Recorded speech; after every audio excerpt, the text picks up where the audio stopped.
Hi guys, welcome back to my blog. આજે મારી mummy ગાજરનો હલવો બનાવે છે. હું અમદાવાદ મારી મમ્મીના ઘરે છું. કાલે પાછું મારે જવાનું છે રાજકોટ મારા સાસરીમાં. તો આજે હલવો બનાવશે મારી મમ્મી મારા માટે. હું ગાજર સાફ કરું છું અને મારા મમ્મી એન્ડ પ્રીશુ થઈને જો ગાજર છીણે છે. પ્રીશુ કેટલી મહેનત કરે છે. આ જો મારી ભાભી ખાલી નાટક કરે છે હલવો બનાવવાનું.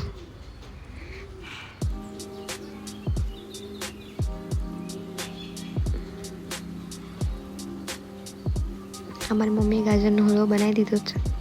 અમારી ભાભી અને પ્રીશા બંને નાટક કરે છે. પ્રીશુની મસ્તી ચાલુ.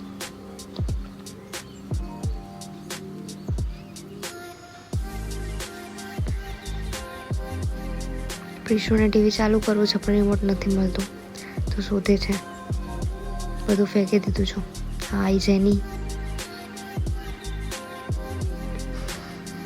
પ્રીશુ નવા ચશ્મા લાયા છે તો આખો દિવસ પહેરીને ફરે છે. આવી ગયો હલવો. હવે ટીવી ચાલુ થઈ ગયું છે એટલે પ્રીશા ટીવી જોતા હલવો ખાશે. હલવો ગરમ લાગ્યો પ્રીશાને. હવે પ્રીશાને પિઝા ખાવા છે તો હવે મારી મમ્મી ને પ્રીશા બંને જાય છે પિઝા લેવા માટે.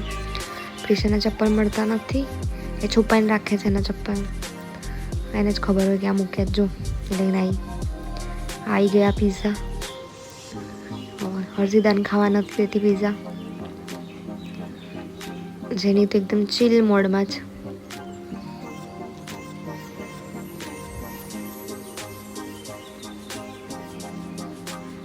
આ છે મારા પપ્પા, જેની, પ્રીશુ.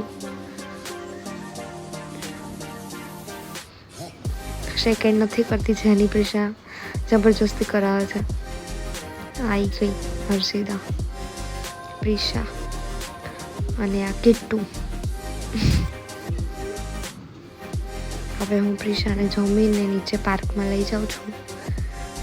આજે અમારો છેલ્લો દિવસ છે અહીંયા. કાલે તો અમે જતા રહીશું રાજકોટ એટલે આજે હું એને નીચે પાર્કમાં લઈ જાઉં.